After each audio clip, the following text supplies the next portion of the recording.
Bienvenue sur Africa 24 dans cette nouvelle édition du 12-15 au sommaire de l'actualité.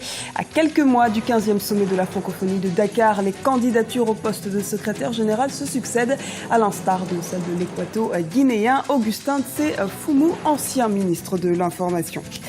Au Sénégal, le ministère de la Santé l'a annoncé ce mercredi. Le patient atteint du virus est désormais guéri. Les autorités sanitaires invitent toutefois la population à redoubler de vigilance. Et enfin, direction du Gabon, où le lycée national Léomba fait peau neuve. 2 internats ont été rénovés. Les précisions dans ce journal. Mais avant de développer ces titres, le verdict est tombé en Afrique du Sud. L'athlète Oscar Pistorius a été jugé non coupable de meurtre. La juge a exclu ce jeudi sa culpabilité, soulignant qu'on ne pouvait pas ignorer le fait que le champion ait cru à tort que sa petite amie avait été tuée. Il peut néanmoins toujours être reconnu coupable d'homicide involontaire ou être acquitté. 6 candidats ont déjà annoncé leur volonté de prendre la tête de l'Organisation internationale de la francophonie, l'OIF. C'est le cas de l'équato-guinéen Augustin Tse-Foumou qui entend bien succéder à l'actuel secrétaire général Abdou Diouf, comme nous l'explique Serge Kofi, notre correspondant en Guinée équatoriale. Augustin Tse-Foumou, candidat de la Guinée équatoriale au poste de secrétaire général de l'Organisation internationale de la francophonie. Sa candidature a été officiellement rendue publique ce mercredi par le ministre des Affaires étrangères du pays à Malabo. Le candidat de la Guinée équatoriale incarne toutes les valeurs de l'OIF, la liberté et les droits humains. C'est le candidat de la diversité car il est bantou, formé à la culture hispanique et intégré positivement au sein de la francophonie. Actuellement sénateur dans son pays, le candidat de Malabo pour remplacer Abdou Diouf a occupé plusieurs fonctions au sein du gouvernement équato-guinéen. Il mise sur cette riche expérience pour arriver à la tête de l'organisation. Autre atout mis en avant, la diversité qu'il dit incarner. Ce serait peut-être continuer le travail, peut-être voir la façon d'imprimer un dynamisme nouveau et pourquoi pas insister sur ce que je crois que c'est la diversité, que cette francophonie soit un peu plus diverse et que nous y trouvons tous ce que aimons la culture française et tous ceux qui sont membres de la francophonie, alors nous y trouvons une place. Augustin Tse-Foumou devra concurrencer plusieurs candidats, à savoir l'ancien ministre mauricien des Affaires étrangères, Jean-Claude de Lestrac, l'ancien Premier ministre congolais et actuel ambassadeur à Paris, Henri Lopez, et l'ancien président burundais et aujourd'hui haut représentant de l'Union africaine pour le Mali et le Sahel, Pierre Bouyoya. Pendant longtemps, les discours à la francophonie étaient basés sur la diversité, l'avenir de la francophonie. Le candidat de la Guinée équatoriale apportera un souffle nouveau. Il y aura en cette candidature des choses qui vont changer parce que dans ce monde dans lequel nous vivons, il faut la diversité des cultures. L'actuel secrétaire général de l'Organisation internationale de la francophonie, Abdou Diouf, quittera ses fonctions le 30 novembre prochain. L'élection de son successeur aura lieu lors du prochain sommet de l'OIF à Dakar, fin novembre. Ouverture prochaine des négociations entre gouvernement et syndicats au Bénin. Les membres de la Commission nationale permanente de concertation et de négociation collective, le gouvernement et les confédérations syndicales vont se réunir le 15 septembre prochain à Cotonou, capitale économique du Bénin. Il s'agit ici d'examiner les revendications des syndicats concernant l'amélioration des conditions de vie des enseignants, notamment les salaires. Petite victoire contre le virus Ebola. Au grand soulagement des autorités locales, le Sénégal a annoncé la guérison de l'unique cas confirmé dans le pays. Il s'agissait d'un étudiant guinéen traité dans un hôpital de la capitale sénégalaise. Un reportage de notre correspondant au Sénégal, Djibril Fofana. Il n'y a plus aucun cas de virus Ebola au Sénégal selon les autorités. L'unique cas identifié est aujourd'hui complètement guéri. Les tests effectués ces dernières 24 heures se sont révélés négatifs. Depuis le 29 août, ce patient est pris en charge par les autorités sanitaires du Sénégal. Les 67 personnes avec lesquelles il a été en contact ont été depuis lors placées en observation. Ils n'ont jusqu'à présent manifesté aucun signe de la maladie. Les résultats des dernières analyses effectuées sur le cas importé de fièvre à virus Ebola sont négatifs. Ces résultats attestent la guérison du patient qui n'est plus contagieux. Il est actuellement en convalescence au service de maladies infectieuses de l'hôpital de Fann en attente de rentrer dans son pays d'origine.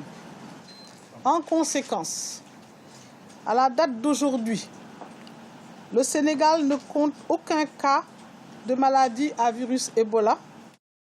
Depuis son déclenchement, plusieurs États ont fermé leurs frontières avec les pays touchés par l'épidémie Ebola. L'Union africaine et l'Organisation mondiale de la santé ont invité les États à lever les mesures de fermeture des frontières. Mais pour l'heure, le Sénégal maintient encore ses frontières fermées avec la Guinée, le Libéria et la Sierra Leone. Le Sénégal n'a pas encore remis en question la fermeture de ses frontières. Mais il faut que vous sachiez que les frontières ne resteront pas fermées indéfiniment. Parce qu'on ne ferme jamais une frontière très longtemps. Mais on est en train de renforcer la surveillance au niveau des frontières. Là aussi, on verra, en fonction des circonstances, la surveillance vraiment très précise pour chaque personne qui rentre. Le jour où on aura vraiment cette capacité, je pense qu'on sera beaucoup plus à l'aise. La guérison du seul cas de virus Ebola identifié au Sénégal permet d'envoyer un signal fort aux populations africaines. La maladie est curable, il ne faut pas céder à la panique. Le respect strict des mesures d'hygiène permettra d'en venir à bout sans isoler ni stigmatiser les pays touchés. Le Gabon fait face à un manque criant d'internats. 2 internats d'une capacité de 500 lits ont ainsi été rénovés à Libreville. Ces anciennes structures avaient été construites en 1955 au lycée Léomba. Reportage de Douglas Toutoum, notre correspondant au Cameroun.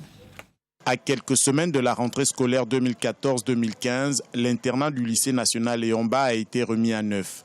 Construit en 1955, cet internat était dans un état de délabrement avancé. La rénovation de ces 2 édifices, réservés aux filles et aux garçons, était plus que nécessaire. L'initiative rentre dans le cadre du plan social de l'opérateur de téléphonie mobile Airtel Gabon. Donner un cadre à ces jeunes enfants, un cadre agréable pour pouvoir réussir de façon brillante leurs études. Et voilà ce que nous avons fait. Véritablement, nous espérons que cette rentrée scolaire, les premiers pensionnaires de ces internats pourront véritablement jouir de cette nouvelle réhabilitation. Cette action sociale est saluée par les responsables de cet établissement, un des plus anciens du pays. Depuis 1999, le lycée n'arrive pas à ouvrir son internat au premier trimestre de chaque année.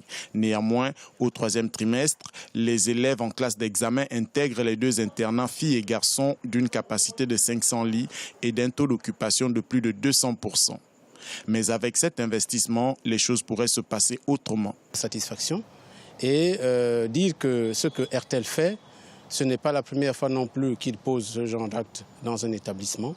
C'est ce que les autorités veulent, c'est le développement de ce partenariat public-privé. L'internat du lycée national Léomba est prévu pour 500 lits.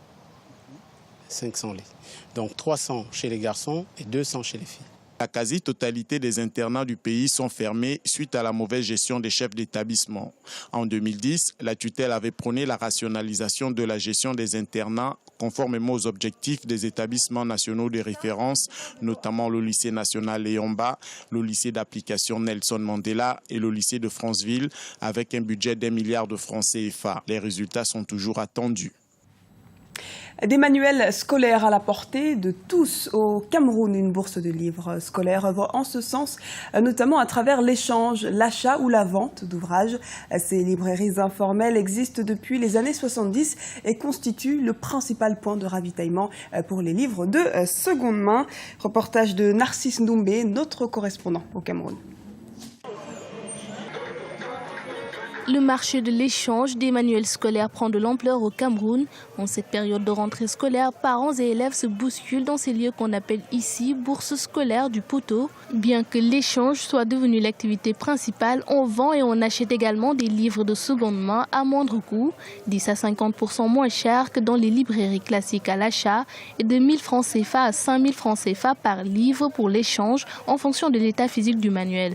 Pour les nombreux parents qui viennent ici chercher solution à leurs problèmes, la satisfaction est au rendez-vous malgré quelques désagréments. Nous avons cherché dans les librairies il n'y en a pas, on en trouve un peu ici. Donc nous marchons dehors comme ça, où tu trouves un livre, tu prends. Et surtout quand là on peut changer les livres, on peut trouver les livres neufs. Donc l'avantage c'est le prix, c'est l'argent. Je pense que ceux-ci sont un peu plus chers parce qu'ils taxent toujours un prix plus élevé. Il faut avoir les prix de la librairie pour pouvoir discuter ici. Selon la plupart des clients de la bourse du livre, les prix ont sensiblement augmenté. Les vendeurs justifient cette hausse en pointant du doigt les changements incessants des manuels scolaires au programme. Les livres sont devenus aujourd'hui comme comme les chansons. Chacun chante sa part, il vient au programme, on adopte ainsi de suite. Donc ce qui fait que nous achetons les livres. Quand nous achetons, ce que nous avons acheté, quand l'année arrive, nous ne pouvons plus les revendre parce qu'il y a déjà les nouveaux livres qu'on a déjà changés. Et ça nous cause aussi des préjudices. La bourse du livre du poteau existe au Cameroun depuis les années 70. Elle a connu une profonde révolution au début des années 90 avec l'introduction de l'échange des manuels scolaires. Depuis quelque temps, de nombreuses réflexions sont en cours pour sortir définitivement cette activité du secteur informel. Un reportage commenté par Aminata Diaké. C'est la fin de ce journal. Merci de nous avoir suivis.